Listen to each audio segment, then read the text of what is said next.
کیوں برکت تھی؟ اس کی اصل وجہ تو اللہ جانے، اس کا رسول، اس کے بتائے سے، اس کے مقبول بندے جانے، لیکن میرے جو سمجھ میں آتا ہے وہ یہ ہے کہ ہر جمعرات کو ہر مسلمان کے گھر میں چاہے پانی ہو، چاہے شکر ہو، چاہے میٹھی چیز ہو، اس کے نام جو ہے وہ جمعرات کے دن رسول اللہ کے نام پہ، غوث پاک کے نام پہ، غریب نواز کے نام پہ، اولیاء اللہ کے نام پہ ہر جمعرات کو ہر گھر میں فاتحہ ہوتی تھی۔ اب ہر گھر میں فاتحہ ہونے کی برکت کیا تھی؟ جب نبی کا نام گھر میں لیا جاتا تو نبی کا نام فاتحہ کے بہانے گھر میں لیا جاتا تو اس کی برکت کیا ہوتی تھی؟ آدم نے جب نام محمد لیا تو اللہ نے ان کی مشکل کو دور کر دیا۔ ہم نام محمد فاتحہ کے نام پہ جب ہر جمعرات گھر میں لیتے تھے تو اللہ اس کی برکت سے مصیبتوں کو دور فرما دیا کرتا۔ غوث پاک کا نام لیا جاتا تھا، غریب نواز کا نام لیا جاتا تھا۔ میرے آقا فرماتے، عبداللہ ابن عباس کی روایت ہے کہ اصحاب کہف کا نام لیا جائے تو گھر میں چوری نہیں ہوگی، آگ نہیں لگے گی۔ ارے اصحاب کہف کا نام لے لو تو اتنی برکت ہوتی ہے، خود محمد رسول اللہ اور ان کی اہل بیت کا نام لو، ان کے اصحاب کا نام لو تو گھروں میں برکت نہیں ہوگی تو کیا ہوگی؟ جب سے تم نے بند کر دیا نا ایصال ثواب، پھر دیکھو تمہارے گھروں کا حال کیا ہوگی۔ نفل کام ہے، فرض نہیں ہے، کوئی واجب نہیں ہے، لیکن ہر نفل کام چھوڑا نہیں جاتا۔ ضروری نہیں ہے لیکن غیر ضروری بھی نہیں ہے، ضروری نہیں ہے لیکن غیر ضروری بھی نہیں ہے۔ ہمارے بچپن میں ہم دیکھتے تھے ہر جمعرات کو گلی گلی شیرنی تقسیم ہوتی تھی، بانٹنے والے بنو۔ آقا فرماتے ہیں جب تک تم اپنے بھائی کی مدد کرتے رہو گے اللہ تمہاری مدد کرتا ہے۔ اب مسلمانوں کو کیا ذہن دیا گیا؟ مت بانٹو، ہڑپ کرو، کھاتے جاؤ، اس کا چھین کھاؤ، اس کا چھین کھاؤ، اس کا لے ڈوبا، اس کا لے ڈوبا۔ ارے مسلمان دینے آیا، چھیننے نہیں آیا۔ تو یہ بزرگان دین کا طریقہ ہے۔ اچھا ایک اہم بات، اس کا فائدہ کیا؟ کچھ لوگوں کو ایسا لگتا ہوگا یار آج یہ بیٹھ کر کے صرف کھانے پینے کی بات کر رہے ہیں، اسلام میں کھانے پینے کا کیا فائدہ؟ یہ اچھی اچھی غذائیں تم بنا بنا کر پکا پکا کر کھاتے کھلاتے ہو۔ میرے بھائی اس کی حکمت یہ ہے، بہت سارے غریب مسلمان ایسے ہیں جو سال بھر پوریاں پکانے کا کبھی سوچ بھی نہیں سکتے، وہ امام جعفر صادق کی نیاز کی برکت سے ان غریبوں کو پوریاں نصیب ہو جاتی۔ بہت سارے غریب ایسے ہوتے ہیں جو اچھی اچھی ڈش بنانے کا سوچ بھی نہیں سکتے، لیکن نیاز اور لنگر کے نام پہ ان کے پیٹ میں وہ کھانا چلا جاتا ہے۔ تو کبھی تو کسی کا دل خوش کرو، کبھی تو کسی کو اور یہ بات یاد رکھنا، کھلا کر جتنا سکون ملتا ہے اتنا کھا کر سکون نہیں ملتا۔ مومن کی شان ہے وہ اپنا لقمہ دوسرے کے منہ میں ڈالتا ہے۔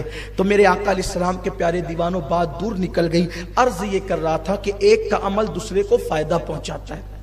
آخری حدیث اس پہ تفسیرہ کر کے بات ختم۔ ایک صحابی کا انتقال ہوا، اب دھیان سے سننا اس پہ بات ختم ہوگی۔ ایک صحابی کا انتقال ہوا، ان کے انتقال کے بعد ان کے میت میں، ان کے جنازے میں اللہ کے رسول علیہ السلام نے خود شرکت فرمائی۔ حدیث پاک کا مفہوم ہے جب ان کو قبر میں دفن کر دیا گیا، جب قبر میں ان کو دفن کر دیا گیا، مٹی ڈال دی گئی، تو آقا کریم صلی اللہ علیہ وآلہ وسلم ان کی قبر پر موجود رہے۔ جب آقا کریم صلی اللہ علیہ وآلہ وسلم قبر پر موجود رہے تو صحابہ نے کیا دیکھا؟ اچانک اللہ کے رسول صلی اللہ علیہ وسلم کے چہرے پر ایک عجیب سی ناگواری کے آثار، بظاہر پریشانی کے آثار نظر آئے۔ اس کے بعد اللہ کے حبیب صلی اللہ علیہ وسلم نے کہا سبحان اللہ سبحان اللہ الحمدللہ الحمدللہ اللہ اکبر اللہ اکبر۔ اللہ کے رسول علیہ الصلوۃ والتسلیم نے قبر بننے کے بعد تھوڑی دیر گزری، حضور قبر پر کھڑے ہوئے تھے، چہرے پر آثار ظاہر ہوئے افسردگی کے۔ سرکار نے تسبیح پڑھی، تکبیر پڑھی، اللہ رب العزت کی کبریائی بیان کی۔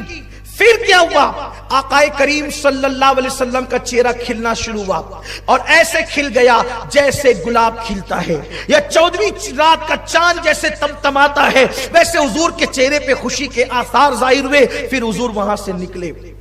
بہت عبرت والی بات ہے۔ صحابہ نے پوچھا آقا آپ نے جب یہ میت دفن ہو گئی اور آپ کھڑے تھے تو آپ کے چہرے کا رنگ اچانک بدل گیا، سرکار اس کی وجہ کیا تھی؟ پھر آپ نے تکبیر پڑھی، تسبیح پڑھی،